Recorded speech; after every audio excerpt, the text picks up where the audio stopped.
Page number 321. Islam is not merely a religious doctrine, but a realistic and practical code of conduct in terms of everything important in life, of our history, our heroes, our art, our architecture, our music, our laws, our jurisprudence. In all these things, our outlook is not only fundamentally different, but often radically antagonistic to the Hindus. Our names, our clothes, our foods, they're all different. Our economic life, our educational ideas, our treatment of women, our attitude to animals, we challenge each other at every point. Take one example: we eat the cow, the Hindus worship it. Englishmen imagine this is merely picturesque convention. It is nothing of the sort. Pakistan then may be looked on not as a militant country poised towards proselytization or renewed conquests, in spite of Islam's real talent tendencies towards such things, but essentially as a defensive one, on guard brought into being maintain a culture that most of her inhabitants highly value, and to be a refugee to which like-minded Muslims elsewhere on the subcontinent could go, are not the facts of population size, Pakistanis would ask, alone prove enough of this defensiveness. Though Hindus may well consider Islam formidable when they look back on the past, surely Muslims, looking out on the present, have even better cause for finding Hinduism so. The subcontinent contains about 380 million Hindus, but only 125 million Muslims. Or, to put it differently in terms of the 1947 frontiers, the Indian Union's Hindus amount to about 370 million, Pakistan's Muslims to only 83 million. How, on such figures, Pakistanis would ask, could any? Page number 322. Indian honestly fear Pakistani attack. Are not the Muslims the people to be afraid? Nor, of course, is numerical superiority the Hindus' only advantage. Pakistanis would hasten to adduce other important things, such as comparative industrial and financial power and educational advancement. Questions. Number 1. How is the Muslim way of life different from the Hindu way of life? Discuss. Number 2. Why does the writer consider Pakistan to be on the defensive? What reasons does he advance for this viewpoint of his? Number 3. What superiority does India enjoy over Pakistan? Elaborate. How many people? Passage number 28. Read the following passage from the essay How Many People by Richie Calder and answer the questions given at the end. Merely copying sentences from the passage will earn you no marks. The population quandary is obvious. The biggest factor in the changing picture is the decline in mortality, which has been made possible by cheap and effective disease control. The exception is in a few areas which are remote from centers of administration and are at the moment inaccessible of life-saving devices. At the one end, more infants are being saved to live, marry and to procreate. At the other end, in the advanced countries, people are page number 323 living longer, and the span has reached over 70 years, double the life expectation of an Indian baby. It is neither politically practical nor morally conceivable that the people in the underdeveloped countries should be denied the amenities of modern medical progress. To discriminate against the people of such countries is tantamount to selective genocide. The experts of the United Nations did not hesitate to demand new rationalized attitude towards procreation, and said that the basic research into the physiology of reproduction could find measures for birth limitation suitable for mass use. They said, we are swimming against the tide of evolution, but having discovered how to increase the flood, we have not also, through biological science, the means of arresting it. Questions. Number 1. What is the population quandary and how is it obvious? Discuss. Number 2. What is selective genocide and what, according to the author, is tantamount to selective genocide? Explain. Number 3. What did the UN experts mean by rationalized attitude to procreation? Discuss. Indus in fetters.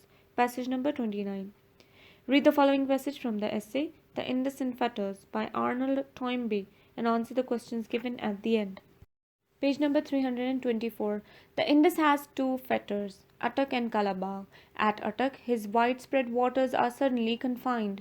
At Calabar, they are suddenly released to spread themselves again, this time, miles wide, down all along the length of Sindh. Today I was bound for the Indus rail and road bridge at Khushalgarh, passed away the great river's constructed track, but were going to come out alive from the first stage of this onward journey, from the pass of Corkscrew. The word is quite inadequate. The nearest that I can come to describing this hair rising descent is to compare it with the road round Sorrento Peninsula, south of Naples, if you have ever ventured into that Italian death trap. You will have some notion of the descent from Cohart Pass to Cohart Town. The mountain runs down to the plain in a series of giant steps, and the road, at its critical point, clambers round three sides of one of these. To hold the road at this point, one's car must have a lizard's feet. Questions. Number 1. What happens to the waters of Indus at Attock and Calabar? Why are they called fetters? Number 2. What does corkscrew mean? Why does the author think that this word is inadequate to describe the hair rising descent at Kohat Pass? Number 3. Why must one's car, according to the writer, have lizard's feet? Page number 325. Question number 4, 15 marks. Summarizing. Page number 326, chapter number 4, Summary of Unseen Passage. Summarizing. Summary लिखने में दी हुई इबारत का इसकी एक तिहाई लंबाई के करीब खुलासा लिखना होता है और इस इबारत के लिए मुनासिब उन्वान भी मुहैया करना होता है। हिदायत। नंबर 1, दी हुई इबारत को गौर से पढ़ें और इबारत के अहम पहलुओं के नीचे लकीर खींच दें या उन्हें दिमाग में रखें। नंबर 2, इबारत के उन्वान के बारे में सोचिए जो अहम पहलुओं या ख्यालात पर हावी हो। आप इस उन्वान को लिख दीजिए। नंबर 3, इन ख्यालात या पहलुओं को जिनके नीचे आपने लकीर खींची है या जिन पर आपने गौर किया है, इनको अपने अल्फाज में मुख्तसर तौर पर अदा करते वक्त इबारत को भी पढ़ते जाएं। ये आपका खुलासा होगा। खुलासा को लिखने से पहले कुछ जगह उन्वान के लिए खाली छोड़ दें। ये एहतियात रखें कि आपका खुलासा दी हुई इबारत के एक तिहाई के करीब हो। मसलन अगर इबारत में 210 अल्फाज हैं तो खुलासे में 70 या 75 होने चाहिए। नंबर 4, अपने उन्वान पर जो आपने पहले तजवीज़ किया है दोबारा गौर कीजिए। अगर ज़रूरत हो तो गौर करें और फिर लिख दें। Page number 327, solved examples, passage number 1. To my mind, the only sensible reason for reading anything is because we enjoy it or hope to enjoy it. Of course, pleasure covers a whole variety and shade of feelings, but it is my strongest belief about reading that one should read only what, of course, of our private reading. When we are studying special subjects or working for an examination, we obviously have to read a good deal that we should not choose to read in other circumstances. It may seem odd to have to insist that one should read only because one likes it, but people read for such a queer variety of reasons. There are people who read a book not because they enjoy the book, but because they want to be able to say that they have read it. They want to be in the run. When they read a book for these reasons, they only skip through it because they really want to do them good. They make a duty of it, a kind of penance. Sometimes they go so far as to set themselves so many pages at a time. It is in some kind to technical book which they are reading in order to improve their knowledge. Well and good. But if it is a novel or a poem or part of what we call English literature, then the person who is reading it in this way is wasting his or her time. Summary. The only sensible reason for reading is enjoyment. Therefore, in our private reading, we should read only those books which we can enjoy. But in studying special, page number 328, subject, often we have to read what we may not like. Some read simply to show that they have read a book.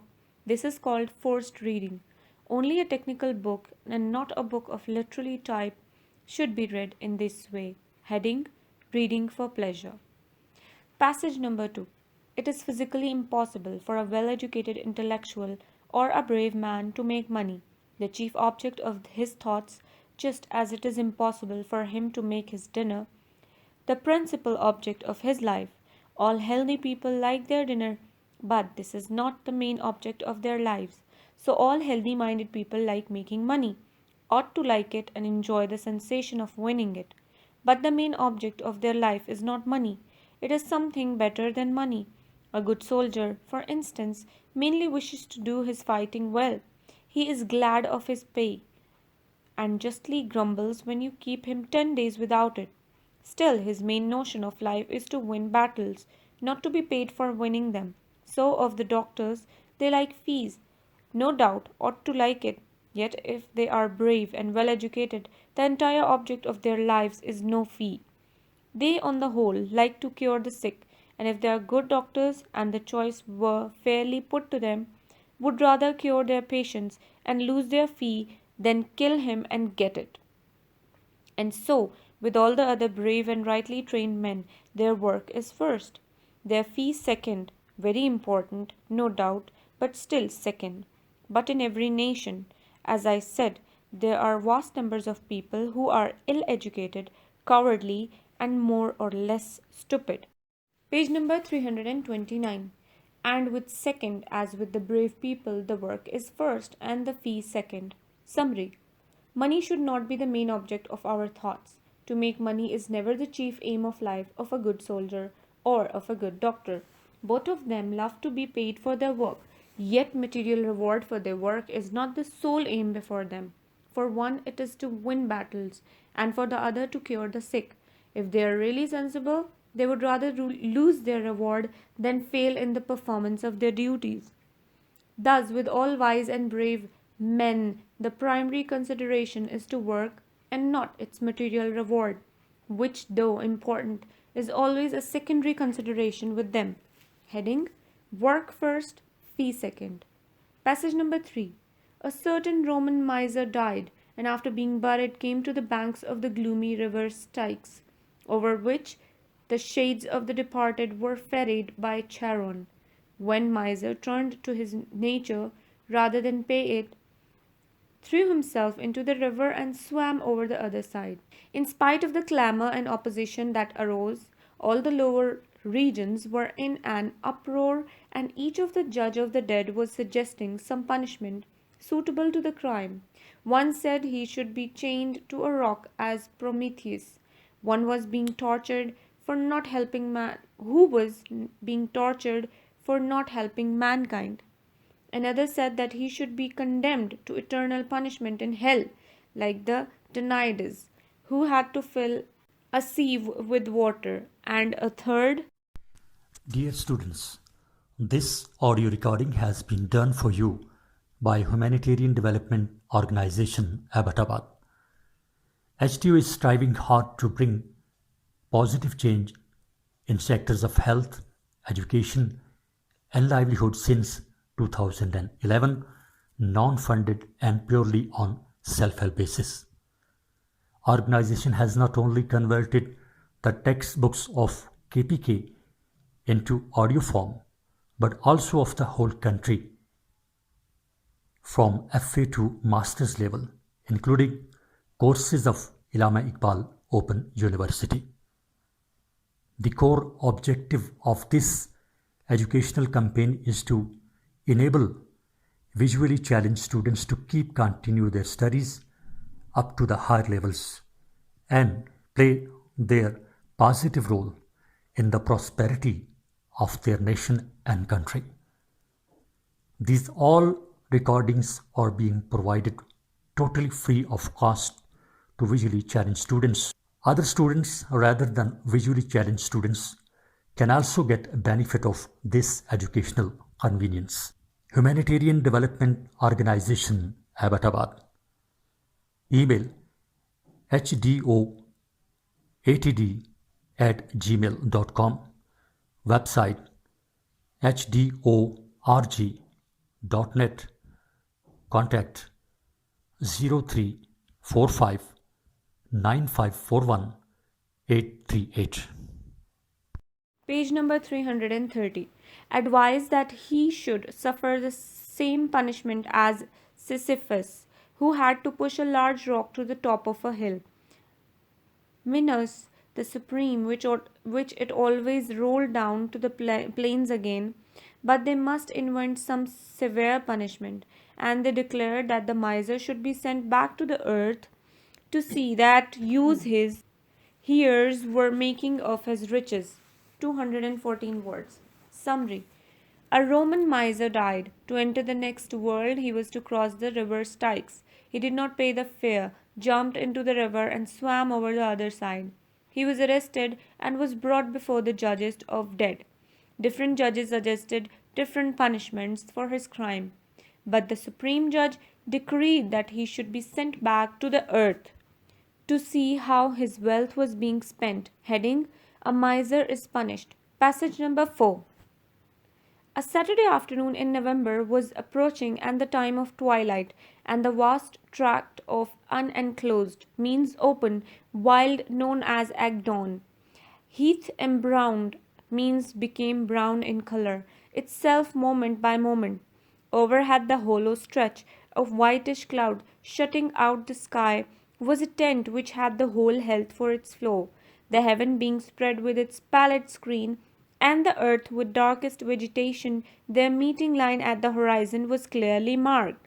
In such contrast, the heath, means wasteland covered with shrubs, more the appearance of an installment of Nigh which had taken up its place before its astronomical. Page number 331. Hour was come, means before there was night. Darkness had to great extent arrived her on, while they stood distinct in the sky. Looking upwards, a furze cutter, means the man who cuts the sherds of furs, would have been inclined to continue work. Looking down, he would decide to finish the faggot and go home. The distant rims of the world and of the firmament seemed to be a division in time, no less than a division in matter. The face of the heath, by its mere complexion, added half an hour to evening. It could in like manner retard, means hinder, the dawn, sadden noon, anticipate the frowning of storms, scarcely generated, means started, and intensify, means increase, the opacity of moonless midnight to a cause of shaking and dread. Summary. It was the day of Saturday in the month of November. The sun was setting at Agdon Heath. At that time, Agdon Heath was clouded, which caused a change in the spot where darkness of evening had spread at the time of twilight. Half an hour before in the sky, the furze cutter was hesitant whether to stop his work or not. Heading: Sunset at Heath. Passage number 5. Progress in life depends a good deal on crossing one threshold after another. Some time ago, a man watched his little nephew try to write big names. It was hard work, very hard work, the name with comparative ease. No new thresholds confront him. This is the way with all of us. As soon as we cross one threshold, as soon as we conquer one. Page number 332. Difficulty. A new difficulty appears or should appear. Some people make the mistake of steering clear of thresholds. Anything that requires genuine thinking and use of energy, they avoid. They prefer to stay in a rut where thresholds are not met. Probably they have been at their job a number of years. Things are easy for them.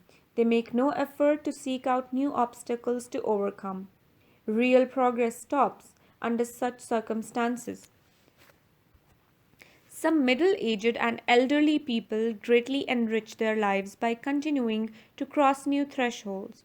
One man went into an entirely new business when he was past middle life and made a success of it. De Morgan didn't start to write novels until he was past throughout his life, and it is undoubtedly better to try and fall, and then not to try at all. Then one can be placed in the category of Swiss mountaineer of whom it was said he died climbing.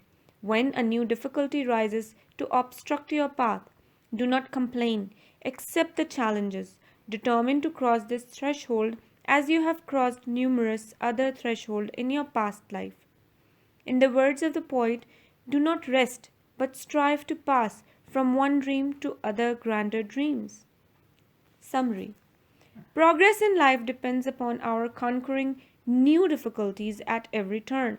There can be no real progress where people move in a rut and avoid new obstacles and everything that requires genuine thinking and use of energy. Some elderly people try to maintain the enthusiasm of life by continuing to overcome every new difficulty. We should.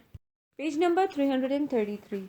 Never complain of difficulties that obstruct our path, but grapple with them hopefully and heroically. Heading: Overcoming New Difficulties. Passage number 6. The difficulty in the education of young infants is largely due to the delicate balance required in the parents.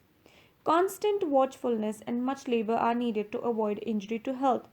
These qualities will hardly exist in the necessary degree except where there is strong parental affection. But where this exists, it is very likely to be wise to the devoted parents. The child is immensely important unless care is taken. The child feels this and judge himself as important as his parents feel him. In later life, the social environment will not regard him so fondly, and his habits which assume that he is the center of other people's universe will lead to disappointment. It is therefore necessary, not only in the first year, but afterward also, that the parents should be breezy and cheerful and rather matter of fact where the child's possible ailments are concerned. In old days, infants were too much petted, sung to, rocked, and dandled. This was wrong, since it turned them into helpless, pampered parasites. The right rule is encourage spontaneous activities, but discourage demands on others. Do not let the child see how much you do for him or how much trouble you take. Let him, wherever possible, taste the joy of the success achieved by his own efforts, not extracted by throwing over the grown ups. Page number 334. Summary.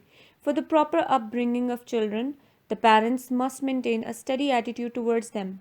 The affection of parents makes them unduly anxious about the health of their children, who begin to feel himself important. In later life, this may cause disappointment. Parents should regard the child's ailments unemotionally. Pampering might injure him. Let the child feel his own responsibility rather than depend on other for support. Heading: The Education of Young Children. Passage number 7. Summarize the following passage to one-third of its length. There are three conceptions of history. In Carelli's view, history is nothing but a biography of great men. Rousseau defines history as the art of choosing from among many lies that one which most resembles the truth. Macaulay conceives that the ideal historian is one who tells the upper currents as well as undercurrents of society and represents the spirit of an age in miniature. Tour mined Macaulay's conceptions of history as a story of man, both big and small. Imaginatively, constructive and dramatically written is the best, but it has to be admitted that an imaginative and dramatic representation of history is likely to detract from the objectification which is an essential attribute of a really great historian. And an eminent historians like Sir George Trevelyan, page number 335, and Alfred Toynbee have not been able to achieve his ideal of objectivity of the fullest extent because of the difficulties involved in an absolutely detached interpretation of the various events and trends of life. It is for this reason that our eminent leader and historian, Sir Syed Ahmed Khan, does not give a high place to Lord Macaulay in the rank of distinguished historians. James Anthony Froude has demonstrated the truth of the dictum. The last art of profundity is simplicity. A historian, however great, is not a prophet. He cannot exactly prophesy the future. The member of the Security Council, just like the members of the League of Nations, cannot chart, far less control, the events that are yet in the womb of time. 253 words. Summary. There are three conceptions of history. Carlyle is of the opinion that history is nothing but a biography of great men. Rousseau's view is that history is an art of choosing from among many lies that one which most resembles the truth. Macaulay says that the real historian is one who tells the currents of society. The conception of Macaulay is the best one, but his imaginative and dramatical representation of history will not be taking a dispassionate view, which is an essential quality of a great historian. The eminent scholars have failed to achieve this ideal. This is the reason that Sir Syed Ahmed Khan does not take Macaulay as a great historian. No historian is a prophet.